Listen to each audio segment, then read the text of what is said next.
Esse amancebou-se significa que foram morar juntos, sem estarem casados. Então, e amancebou-se com uma jovem de Belém, o levita. Todavia, ela foi infiel, deixou-o e voltou para a casa de seu pai, em Belém de Judá, e ficou lá durante 4 meses. Então o homem resolveu ir a Belém atrás dela, para tentar convencê-la a retornar para ele. Ele partiu, levando consigo seu servo e 2 jumentos. Ao chegar à casa do pai da jovem, este, vendo-o, veio alegremente ao seu encontro. O pai da jovem o convenceu a ficar por ali algum tempo, e ele, aceitando, permaneceu com eles por 3 dias. O casal passou a fazer as suas refeições e a dormir juntos. No 4º dia, eles se levantaram ao raiar do dia e se aprontaram para ir embora.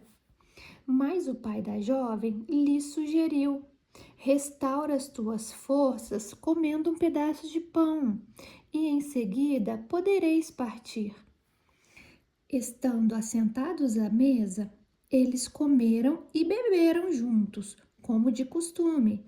E então o pai da jovem pediu ao homem: Consente, rogo-te, em ficar mais esta noite, e que se alegre o teu coração entre nós. Como o homem se levantastes decidido a partir, o pai da jovem insistiu mais uma vez. E por isso ele passou ainda aquela noite ali. No 5º dia, o levita se levantou de madrugada e aprontou-se para partir. Mas o pai da jovem novamente lhe suplicou: restaura primeiro as tuas forças, peço-te. E permaneceram assim até quase o final do dia, e comeram e beberam juntos. Então o homem levantou-se pronto para partir com a sua concubina e o seu servo. Quando o pai da jovem lhes ponderou: eis que o dia termina e a tarde vem chegando depressa. Portanto, passai conosco a noite pelo menos. O dia declina. Passai a noite aqui em segurança, e que teu coração se regozije conosco. Amanhã, bem cedo, partireis, e tu irás para a tua habitação. Contudo, o homem, recusando passar mais uma noite, levantou-se invicto, partiu e chegou até Jebus, isto é, Jerusalém, com 2 jumentos selados e com a sua mulher. Quando estavam próximos a Jebus e já se findava o dia, o servo sugeriu ao Senhor: vem, rogo-te, façamos um desvio e vamos passar a noite nesta cidade dos Jebuseus. Seu senhor lhe replicou: nós não desviaremos do nosso caminho para ir a uma cidade de estrangeiros, porquanto esses não são israelitas. Entretanto, prosseguiremos até Gibeá. E acrescentou, ordenando ao teu servo: vamos, tratemos de alcançar um desses lugares, Gibeá ou Ramá, para ali pernoitarmos. Foram então mais longe e continuaram a sua caminhada. Ao chegarem defronte da cidade de Gibeá de Benjamim, o sol se escondia. Então eles se encaminharam apressadamente para Gibeá, a fim de passarem a noite ali. O levita entrou e se assentou na praça da cidade.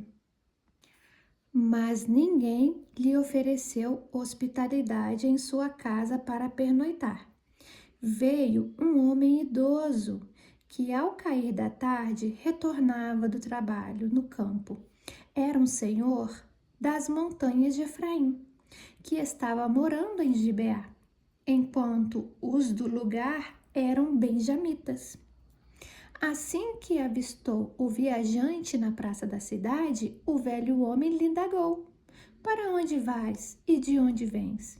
E o levita lhe respondeu, fazendo o caminho de Belém e de Judá, para bem longe, rumo à região montanhosa de Efraim, onde eu moro. Fui a Belém e agora estou regressando para a casa do Senhor. Contudo, nesta cidade, ninguém me ofereceu hospedagem em sua casa. Entretanto, temos palha e forragem para nossos animais, e eu tenho também pão e vinho para mim, para a tua serva e para o jovem que acompanha o teu servo. Não precisamos de nada. Então aquele senhor lhe disse: Sê bem-vindo em minha casa. Deixa-me ajudar-te no que necessitares, mas não passes a noite ao relento. Em seguida, ele os levou para sua casa e alimentou os jumentos. Depois de lavarem os pés, reuniram-se para beber e comer. Quando estavam entretidos conversando, alguns vadios e depravados da cidade cercaram a casa e, desferindo violentos golpes contra a porta, gritavam para o homem idoso, dono da casa: Faze sair o homem que está contigo. Queremos ter relações sexuais com ele.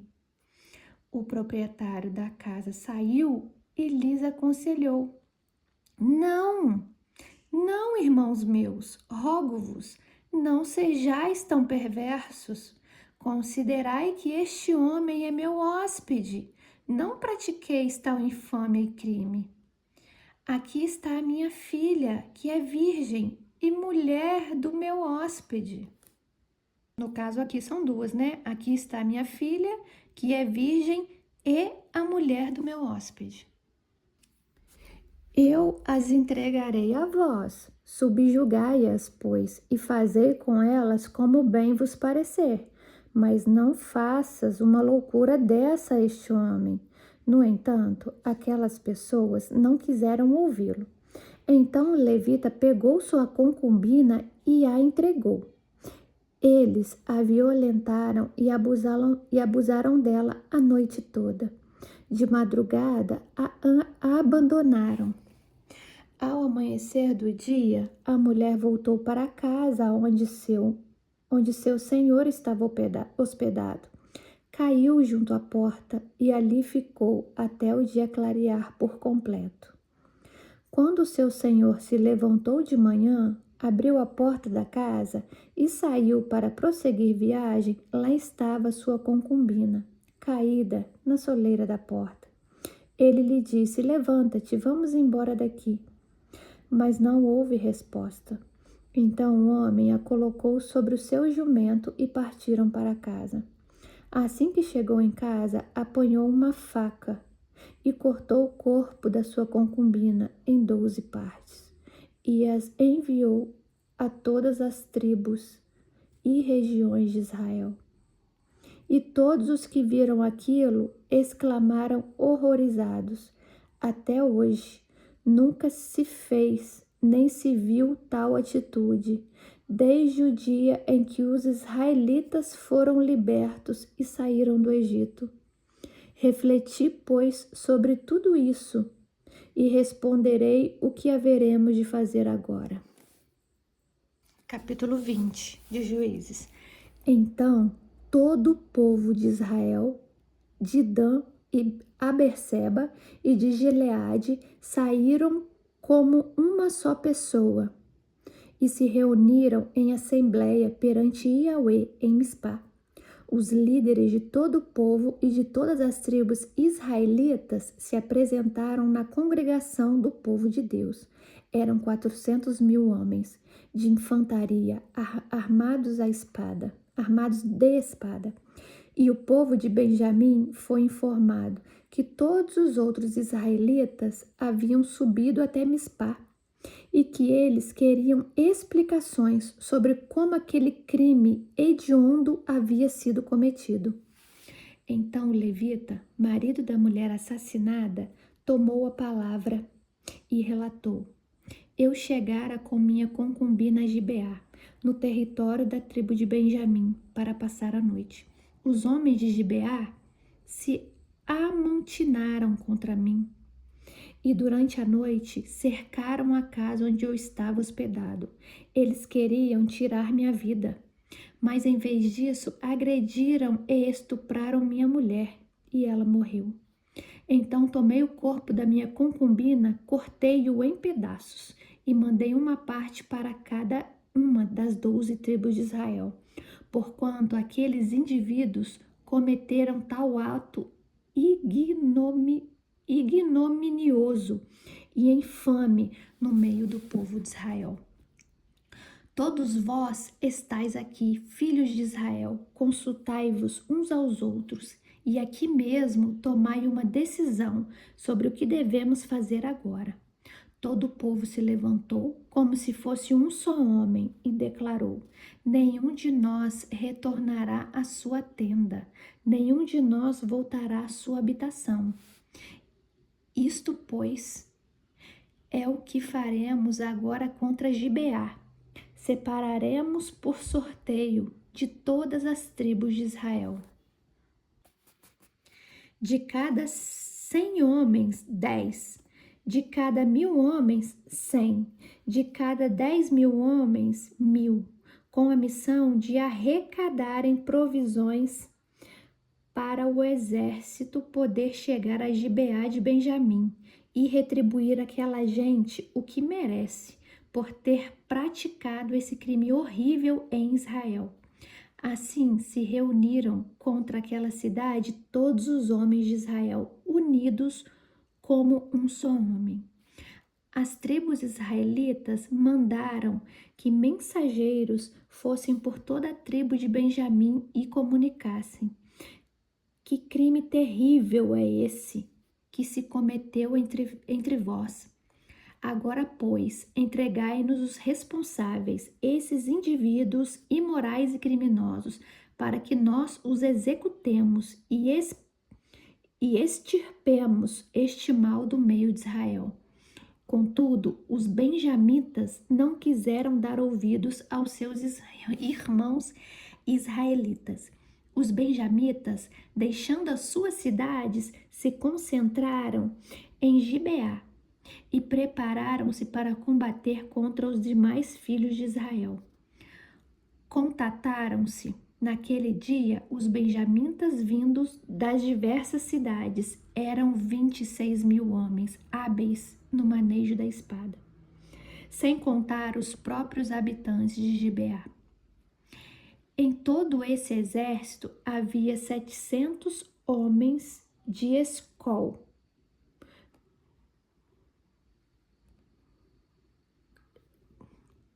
Em todo esse exército havia 700 homens de Escol, canhotos. Todos eram muito hábeis e qualquer um desses soldados era capaz de atirar com a funda uma pedra pesada e acertar um fio de cabelo sem pecar, isto é, sem errar. Os demais israelitas que uniram-se para combater a tribo de Benjamim somavam 400.000 soldados experientes no brandir a espada, todos homens de guerra. Então os israelitas subiram a Betel, a casa do Senhor, e consultaram a Deus: Quem de nós deverá subir primeiro para o combate contra os benjamitas? Perguntaram os demais filhos de Israel, e Yahweh respondeu: A tribo de Judá subirá em primeiro. Ao raiar do dia, os filhos de Israel saíram e acamparam defronte de Gibeá. Os soldados de Israel saíram para lutar contra seus irmãos benjamitas e tomaram posição de combate contra eles em Gibeá. Os benjamitas saíram de Gibeá e naquele dia mataram 22.000 irmãos israelitas no campo de batalha. Mas os homens de Israel procuraram encorajar uns aos outros e uma vez mais tomaram as mesmas posições de ataque do primeiro dia. Os israelitas, menos a tribo de Benjamim, subiram, choraram e lamentaram diante da presença de Yahweh, indagando: devemos ainda voltar a atacar os nossos irmãos benjamitas? E o Senhor respondeu: sim, deveis outra vez marchar contra eles. Diante desta orientação, os israelitas avançaram contra os benjamitas também no segundo dia. Desta vez, quando os benjamitas saíram de Gibeá para enfrentá-los, mataram mais de 18.000 israelitas, todos eles armados de espada. Então todos os israelitas, menos a tribo de Benjamim, subiram a Betel e ali prostraram e lamentaram-se perante o Senhor. Naquele dia jejuaram até a tarde e ofereceram holocaustos e sacrifícios de paz e comunhão a Yahweh. Então ergueram uma consulta a Yahweh. Naqueles dias, a arca da aliança de Deus estava entre eles em Betel. E Finéias, filho de Eleazar e neto de Arão, era o responsável por ministrar ao povo e cuidar da arca. E a pergunta que eles alcançaram ao Senhor foi esta: sairemos novamente a guerrear contra nossos irmãos benjamitas? Ou é melhor que desistamos? Contudo, o Senhor lhes ordenou: atacai, porque amanhã eu os entregarei nas vossas mãos. Então, os israelitas reorganizaram as tropas e armaram uma emboscada ao redor de Gibeá. No terceiro dia, os filhos de Israel marcharam contra seus irmãos benjamitas e, como das outras vezes, posicionaram-se em ordem de batalha defronte de Gibeá. Os benjamitas saíram confiantes para enfrentá-los, mas foram atraídos para longe da cidade. Começaram, como nas outras batalhas, a ferir alguns da coalizão israelita e cerca de 30 homens foram mortos em campo aberto e nas estradas. Uma que leva a Betel e a outra que vai para Gibeá. Enquanto os benjamitas exclamavam: eis que os vencemos como antes. Os demais israelitas combinavam: vamos fugir para atraí-los para longe da cidade, para as estradas.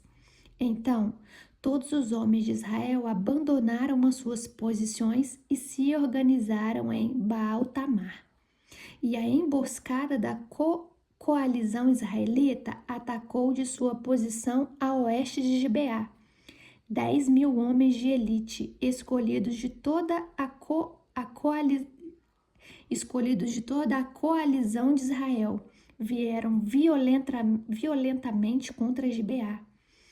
Recrudesceu o combate, mas os outros não sabiam a desgraça que os aguardava. Yahweh derrotou Benjamim na presença de todo Israel.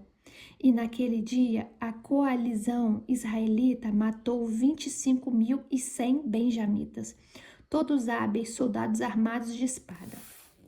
Então, os benjamitas concluíram que estavam mesmo derrotados. Os israelitas bateram em retirada diante de Benjamim, porquanto tinham plena confiança na emboscada que haviam preparado perto de Gibeá. Os homens destacados para a emboscada avançaram depressa na direção de Gibeá, espalharam-se e mataram todas as pessoas da cidade. O exército israelita e os homens que estavam escondidos tinham combinado um sinal. Quando avistassem uma grande nuvem de fumaça subindo da cidade, os israelitas que estavam fora, no campo de batalha, deviam dar meia volta e atacar. Até aquele momento, os benjamitas já haviam matado cerca de 30 homens da coalizão israelita e começavam a comemorar. Certamente nós os vencemos, imaginaram eles, exatamente como nas batalhas anteriores. Mas o sinal, a coluna de fumaça, começou a elevar-se da cidade, e Benjamim, ao voltar-se, julgou que a cidade inteira estava se esvaindo em chamas para o céu. A coalizão israelita, então, deu meia volta e os benjamitas se assombraram ao compreender que a hora da sua desgraça havia chegado. Então partiram em fuga desesperada da presença dos demais filhos de Israel, na direção do deserto. Mas os perseguidores os alcançaram, e os que vinham da cidade os massacraram a todos, atacando-os pela retaguarda. Eles cercaram os soldados de Benjamim, perseguiram-no sem tréguas e os aniquilaram até perto de Gibeá, no lado leste do nascer do sol. 18 mil dos melhores soldados benjamitas tombaram mortos. Os sobreviventes viraram-lhe as costas e fugiram rumo ao deserto, para o rochedo de Rimom. 5.000 homens foram mortos nas estradas. A coalizão israelita perseguiu o restante do exército benjamita e assim matou mais 2.000 soldados. Ao todo, 25.000 benjamitas foram mortos naquele dia, todos eles soldados hábeis e valentes. Entretanto, 600 homens retrocederam e fugiram para o deserto, na direção do rochedo de Rimom. Ali permaneceram escondidos por 4 meses.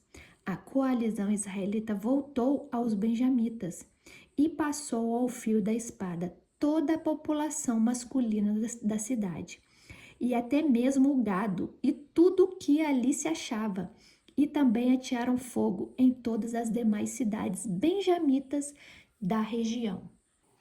Então os homens da coalizão dos israelitas haviam feito em Mispá este juramento diante de Deus: ninguém dentre nós dará sua filha em casamento a qualquer filho de Benjamim. O povo retornou a Betel e ficou ali na presença de Deus até a tarde. E choraram amargamente em voz alta e clamaram: ó Yahweh, Senhor Deus de Israel, bradavam eles. Por que nos aconteceu tamanha desgraça? Por que Israel perdeu uma de suas tribos? No dia seguinte, o povo se levantou ao raiar da alvorada e construiu um altar e ofereceu holocaustos e sacrifícios de paz e comunhão ao Senhor. Depois, declararam diante dos filhos de Israel: qual, dentre todas as tribos de Israel, não compareceu à Assembleia do Eterno? Porque num juramento solene se tinha prometido que todo aquele que deixasse de se unir diante de Yahweh em Mispá seria executado. Então os filhos de Israel muito se afligiram e prantearam por seus irmãos benjamita e exclamavam: hoje uma tribo foi cortada de Israel. E se perguntavam: que faremos para encontrar esposas para os que se salvaram? Pois juramos a Yahweh que não lhe daríamos nossas filhas em matrimônio. Então eles se informaram indagando: quem, dentre todas as tribos de Israel, não compareceu de diante de Yahweh em Mispá? E chegou-se à conclusão de que nenhuma pessoa de Lavesh, Gilade, Jabes de Gileade tinha subido ao acampamento para a assembleia. Contaram-se todos os que tinham atendido à convocação, e efetivamente ninguém viera de Jabes de Gileade. Então a comunidade enviou para lá 12.000 homens, dos mais corajosos, com esta ordem expressa: ide e passai a fio da espada todos os habitantes de Jabes de Gileade, inclusive as mulheres e crianças.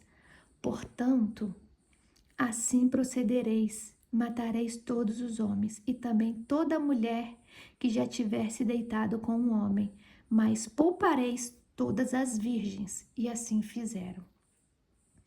Entre todos os habitantes da cidade de Jabes, Gileade, foram encontradas 400 virgens, moças que nunca haviam conhecido sexualmente um homem, e as levaram ao acampamento em Siló, nas terras de Canaã.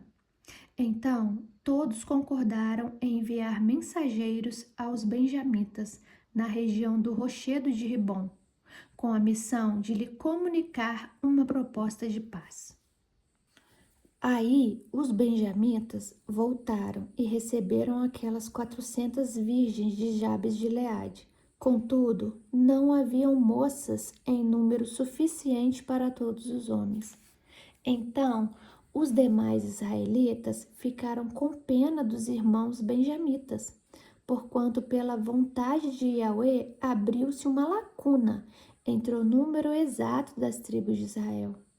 E os líderes da congregação israelita tomaram a seguinte decisão: considerando que estão mortas as mulheres de Benjamim, como conseguiremos esposas para os homens que restam? Os benjamitas sobreviventes precisam de herdeiros para que uma tribo de Israel não desapareça completamente. Quanto a nós, não mais poderemos entregar-lhes nossas filhas em casamento, pois nós, filhos de Israel, fizemos este juramento. Maldito seja todo aquele que der mulher a um benjamita. Contudo, a tradicional festa anual do Senhor em Siló, ao norte de Betel, a leste da estrada que vai de Betel a Siquém e ao sul de Lebona. Orientaram, portanto, aos benjamitas: ide, emboscai-vos nas vinhas. Vigiareis, e logo que as filhas de Siló saírem para executarem suas danças, saireis das vinhas, e cada um de vós poderá apoderar-se de uma das moças de Siló, e em seguida partireis com elas para a terra de Benjamim. E os pais ou irmãos delas, se os pais ou irmão delas chegarem até nós para se queixarem do ocorrido, dir-lhes-emos: conformai-vos, porque não podemos conseguir mulheres para cada um na guerra, e vós não podieis entregá-las a eles, porquanto nesse caso teríeis sido os culpados, mas agora sois inocentes. Assim agiram os benjamitas. Quando elas estavam dançando, cada homem tomou uma moça para si, a fim de fazer dela sua esposa. Depois partiram, retornando às suas heranças. Construíram suas cidades e nelas se estabeleceram.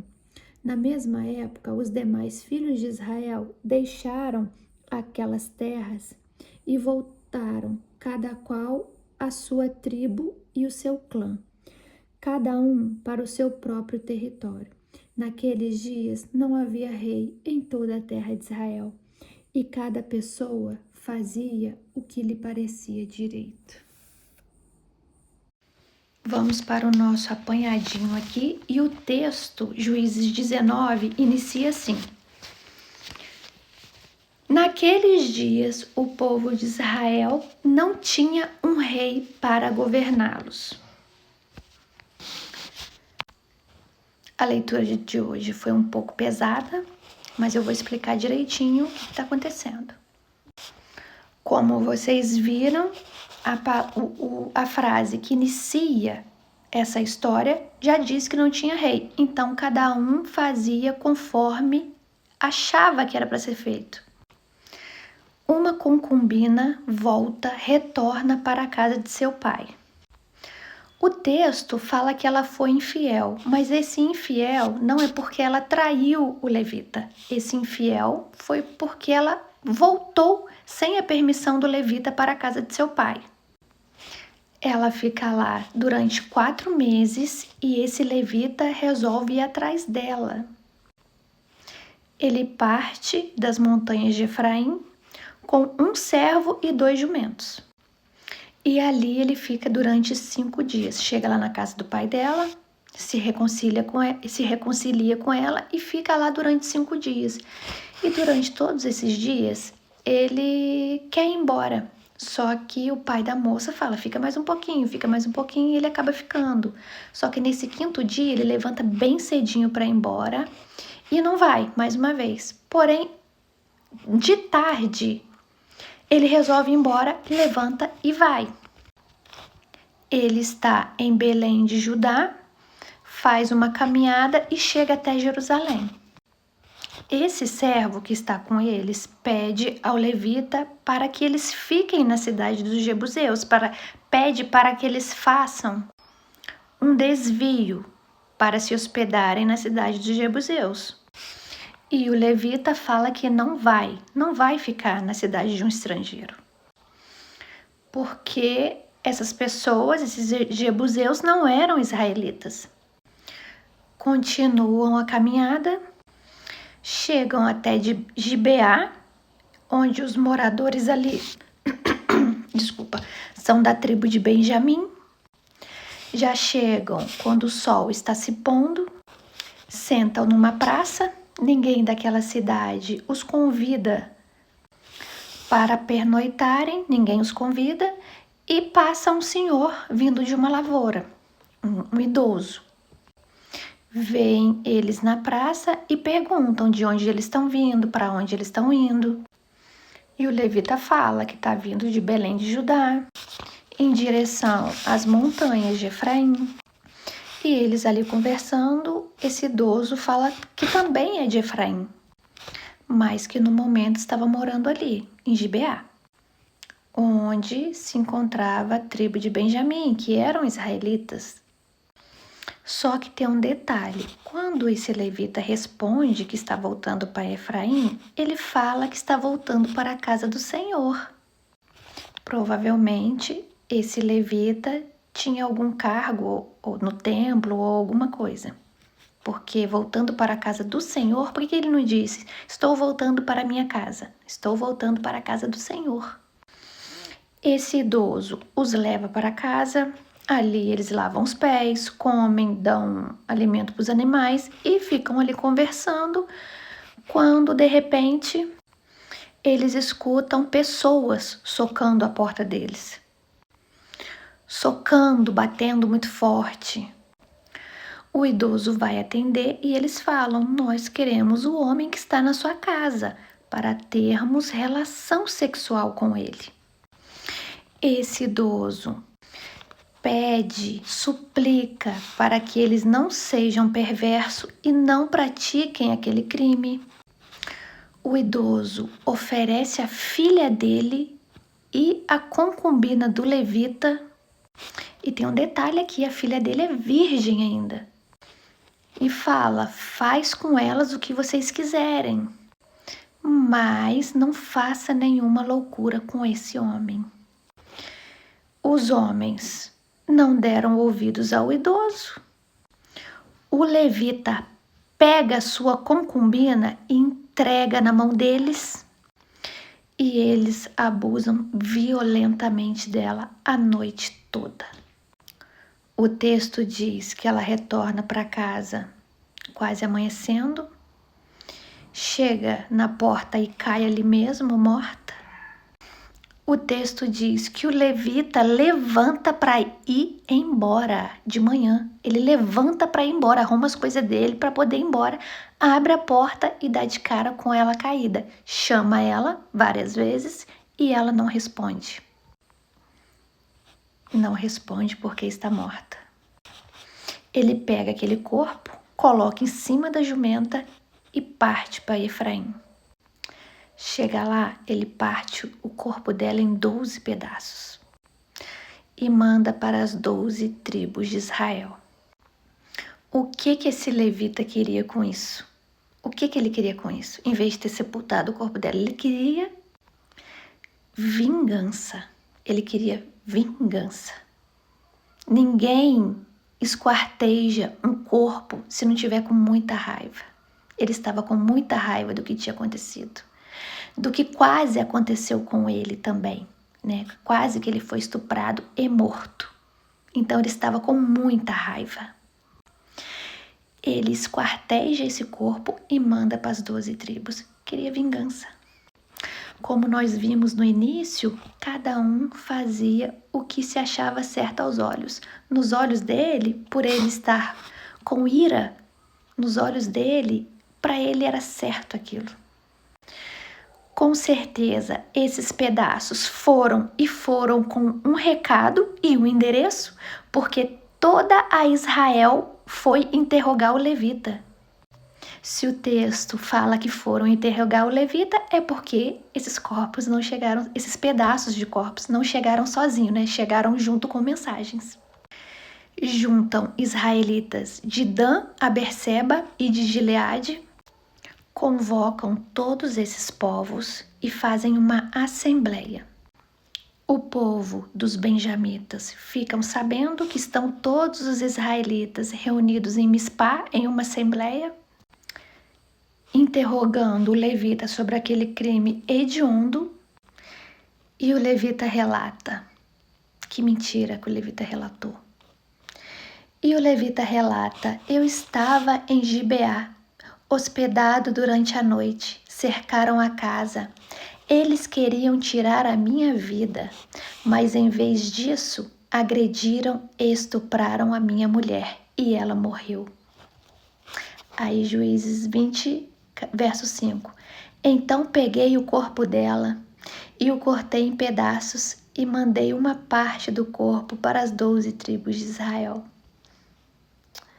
Porquanto aqueles indivíduos cometeram tal ato criminoso e infame no meio do povo de Israel.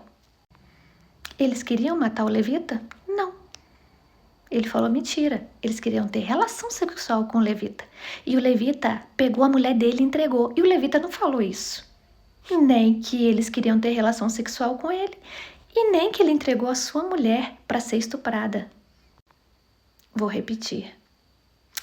Durante a noite, cercaram a casa. Eles queriam tirar a minha vida, mas em vez disso, agrediram e estupraram a minha mulher e ela morreu. Que lindo, né? Um herói. E ele ainda fala assim: filhos de Israel, consultem uns aos outros e agora mesmo tomam uma decisão sobre o que devemos fazer agora. Muito heróico, né? Estou usando de ironia, tá, gente? Israel juntou o seu exército, arrecadou provisões e partiu para falar com os benjamitas. Mandaram mensagens pedindo aquelas pessoas que fizeram aquilo para os benjamitas entregarem aquelas pessoas que cometeram esses atos. Os benjamitas não quiseram dar ouvidos e começou a reunir pessoas para lutar contra Israel. E reuniram pessoas de todas as partes. Um total de 26 mil homens. E os israelitas também se reuniram. E o total dos israelitas eram 400 mil homens. Antes dos israelitas partirem em guerra contra os benjamitas, eles vão pedir conselho a Deus. E a resposta é que sim, que eles podem ir contra os benjamitas. Eles vão e perdem 22 mil soldados. Os israelitas perdem 22 mil homens. Volta e vai mais uma vez consultar a Deus. E a ordem é para eles irem de novo atacar os benjamitas. E nesse segundo dia, Israel perde mais 18 mil homens. Os israelitas voltam tristes e mais uma vez vão consultar a Deus. Dessa vez, eles vão até Eleazar, eles vão até o filho de Eleazar, neto de Arão. E a resposta de Deus é: amanhã eu entregarei os benjamitas em suas mãos. Os israelitas dessa vez montam uma estratégia, armam ali um plano e uma emboscada. os benjamitas caem nessa emboscada e ali morrem 18 mil benjamitas, 5 mil benjamitas nas estradas, depois mais 2 mil fugindo. Ao todo, foram 25 mil benjamitas mortos. Fugiram em direção ao deserto 600 benjamitas. Esses não foram alcançados. Então os israelitas vão até a cidade dos benjamitas e matam todos os homens da cidade. Toda a população masculina eles matam, inclusive os animais. E depois eles ateiam fogo em tudo. E ali eles fazem um juramento. E esse juramento é que eles não dariam as suas filhas em casamento com nenhum benjamita. Após isso, eles ficam muito tristes, porque eles estariam exterminando uma das tribos de Israel, uma das tribos que foi Deus quem incumbiu dessas tribos existirem. E ali eles ficam muito tristes, meio que se arrependem do que fizeram e pensam, né? Como que agora esses 600 homens que fugiram vão dar continuidade na descendência da tribo de Benjamim, para ela não ficar exterminada, extirpada. E eles lembram que Gileade não compareceu na reunião. Naquela assembleia que eles fizeram, eles perceberam que ninguém de Gileade compareceu. Então, o que eles pensaram? Eles mandam para Gileade 12 mil guerreiros para matar todos os habitantes de Gileade, já que eles não quiseram se aliar a eles, poupando ali somente as moças virgens. O restante da população toda foi massacrada. E sobrevivem 400 virgens.